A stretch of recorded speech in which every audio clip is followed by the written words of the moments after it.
So in my last video, I showed you some of my cars that were at home in my garage, and now today I'll show you some of the cars that are at the shop. I'm not gonna spend a lot of time on the 03 Cobra because I have a whole video of how I bought that, what my plans are for it, and what mods are on it, stuff like that in my previous video. So if you just wanna scroll back to that one, it'll show you everything. Just the gist, I just bought it. It's a salvage title. It's got 52 or 54,000 miles, I don't remember, on it. I paid $15,500 for it, I believe. It's been like a month or two, so I don't really remember. It's fairly clean, but check out my other video on that if you want to find out more.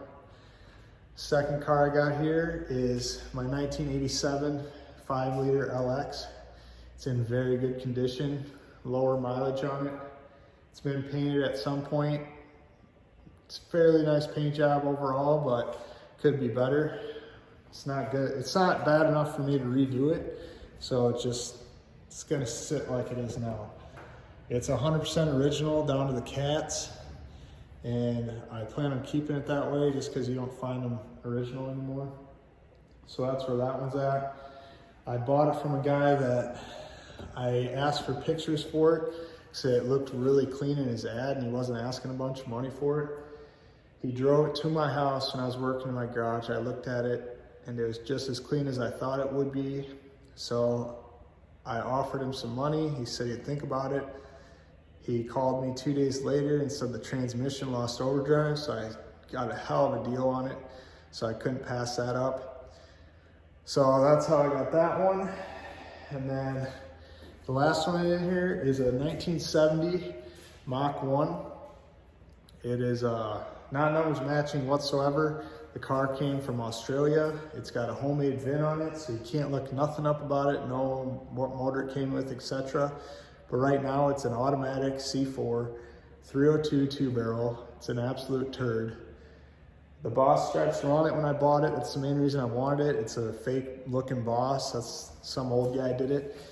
And I'm currently building a fake Boss motor for it with original parts except the Cleveland heads. I use Cleveland heads, not Boss heads, but it's our original intake, original carb, oil pan, stuff like that. And then I got a Hearst 4-speed for it, so that'll be original also.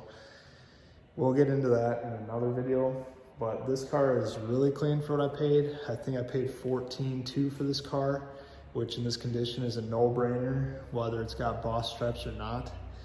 So we'll go around these cars quick and I'll show you how clean they are.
Now I promised one of you guys that I would do a fuel filter on this, so I'm gonna do that for you guys, show you how it's done. It's not very hard, but I have a hoist, so it's a lot harder on your back in your garage. So we're gonna get that done, along with Tanner hooked me up with a pulley guard and an intake, so it all looks original. But upon further inspection, I don't believe the pulley guard is gonna work since I have a idler pulley for the belt. But we're gonna check anyways, because I'm not sure, I've never had a pulley guard on one of these. They get thrown away quite fast. So let's pull this in the shop and we'll get started.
All right guys, first step, jack it up, put on jack stands, make sure you got access to it. You can see from the back, it is not fun with the IRS. If you have a straight axle, you will love it. There it is. You can see not a lot of room. You're gonna smell like gas all day because you're gonna spill all over your hand. There's no way around it. So I like to start by taking that hose clamp off first. So I'll take a really long flathead and I'll loosen that up quite a bit so I can slide that fuel filter around, and then I'll take the quick connects off, and that's pretty much all there is to it. Once I get it out, I'll put the new one in, and then I'll do the hose clamp first, and then I'll do the quick connects last. So, and if you're worried about mixing up which way it goes, take a picture when you start so you know which way that the crimped end goes on. But yeah, I'm gonna get this switched out. I would video it, but it's pretty hard to video and take it out in the same spot on this. In this instance, there's not a lot of room, but I might try. We'll see. All right, guys, way harder than I thought. Last one I did was on a GT, so now I know why this kid asked. So I left it tight, got the first one off the passenger side first. That was easy. So I don't know if you have this tool, but this is my go-to. It's a 3/8. You can get it from O'Reilly's or Advanced Auto, Sturtevant's. So I took the passenger one off first. That one was easy. So push on the hose, get the quick connect, pull it off. The other side, not so easy. I don't really want to drip, but here's how I did this. So I took my right hand through here like this, and then got it on there, barely see, and then I used a pry bar through this back area to pry it forward towards the filter to slide the tool on, and then I used the pry bar once I got it to connect off. I use a pry bar to push off the filter to push the hose off. Just pretty tight if it's original like mine. This job kind of sucks, to be honest. I don't think Ford designed the IRS around it, but now I'm just letting the fuel drip as much as it will before I shove my hand up to get the filter out. But yeah, this is not a fun job. I remember my convertible back when it was mainly stock. I had my little brother do this at my grandpa's, and now I know why he complains so much. So shout out to my little brother. Thanks for doing that. Now I know why it sucks. But yeah, let's get the new one in there and pop her on. There it is, all installed. Not gonna lie, when one of you guys asked for me to do this, I kind of giggled. Because like I said, the last one I did was on a GT Mustang, which obviously the straight axle are right there. It's how they designed these filters being there. But this was not easy. So it probably took me 20-25 minutes on a hoist, which is quite a while. So I can't imagine doing it on your back in your garage, but it is possible. The fuel's not very dirty that came out of here. I'm kind of shocked. Usually it's black. But now we're gonna throw these original parts on. I told you I didn't want that colder intake on and stuff. I want to make this car look as stock as possible. Obviously I'm gonna leave the small pulley on, but I don't think this is gonna clear the auxiliary pulley. Something I learned on a Terminator. I don't learn too much about these cars anymore. So Tanner hooked me up with these parts. He's from Iowa. I might put his car on the channel later this summer maybe if we meet up. You never have too many Terminators on the channel. So let's throw these parts on quick, see how it looks. As you can see, this is why I'm getting rid of the cold air. It's just the ugly K-Nan. If anyone's interested in it, hit me up. I'll sell it really cheap because I hate this thing. The factory looks so much better. I should do a JLT in this, but I have other built Terminators. I'm kind of making this one look as stock as possible without actually making it stock. So what I'm going to do is just pull the complete intake off and work on it off the car. I feel like it'd be easier. So let's get her off. All right, I got the original one we just pulled out all stripped down. It's pretty easy, I just didn't want to film it. I'm pretty sure I'm going to use the one he gave me because it looks so much nicer. And then I'm going to put this one together now. I never even knew that they had something that went in the fender, these stock. So I'm going to put this together and see how it goes in. So like I said, all my Cobras came with an intake on them, so I want to get this together and then we'll throw it in together. Well, nothing's really going as planned with this quick, easy swap. See the gap there? Like I said, I've never really messed with a completely stock Cobra, but I've looked on the forums, asked some people, and there's supposed to be a steel mesh thing there with like a foam gasket that smushes. So hopefully the kid that I got the intake from will have that. He's gonna check tonight. So basically all we're gonna do today is install this quick. And then I was right about this pulley guard. Now I kind of know why everyone takes them off, because nothing doesn't fit over the auxiliary pulley. You can see the bolt that the auxiliary pulley goes on is a factory bolt to this. You could Dremel out some of this and just use the top and bottom bolt, I believe. I'm not sure if I want to do that yet, but it is an idea. So we'll kind of just see how time goes. If I find another one, I'll cut up one and keep this one. I kind of want to keep one nice for the time being because I've never had one. So yeah, let's just throw this on quick and then we'll pretty much call it a day.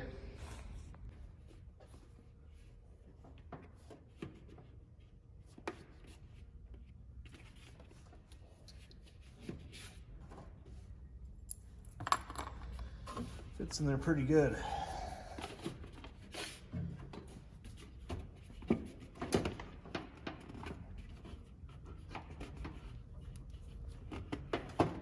we go.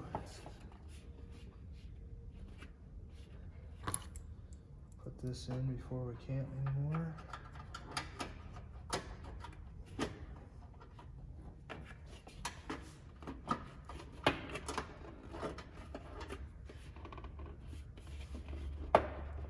Like that.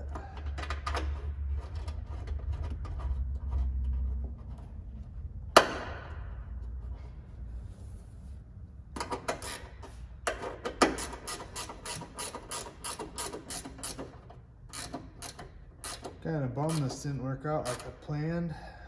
Now it's just more waiting and trying to find that part, which honestly these intakes are getting harder and harder to find. So everyone thinks that stock Terminators are just the best thing since sliced bread. To me, stock ones are just boring. The only reason I'm doing this is because I have built ones that kind of want one of each. Otherwise I wouldn't do this at all. I'd be throwing a whipple on this thing. which might happen later, who knows. So yeah, throw this intake on and pretty much call it a night for now. Hopefully Tanner can find that last piece to this intake, because he said it wasn't a box full of stuff, so it'd be kind of nice if he did find it. I'm just gonna mock everything up since it's pretty much gonna come off if he finds that stuff.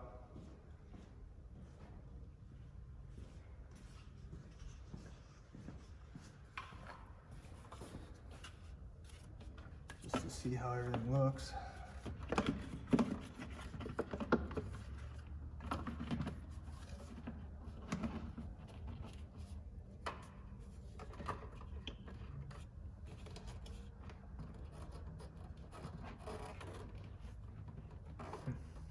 Like that.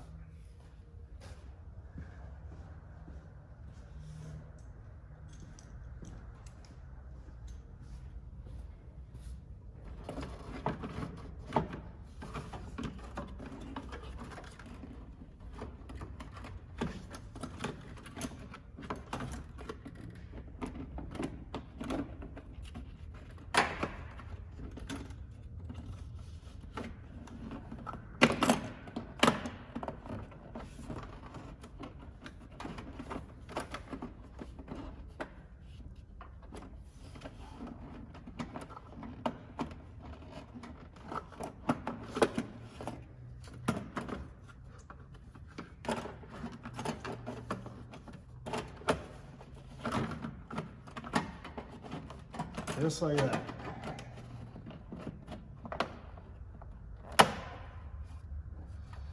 Weird.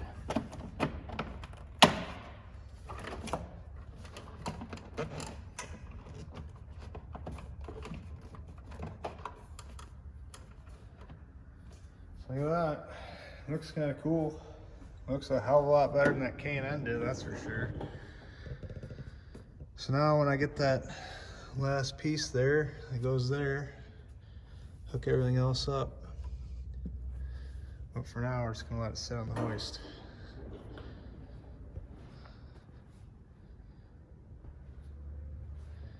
I really wish that pulley guard would fit. Let me know in the comments if you guys made a pulley guard fit over this and how much you had to Dremel it, how much of a pain it was to get the bolts in the top and the bottom. But for now, that's a wrap. Thanks for everyone that watched the whole video. I know this one was kind of boring, but I did what people asked.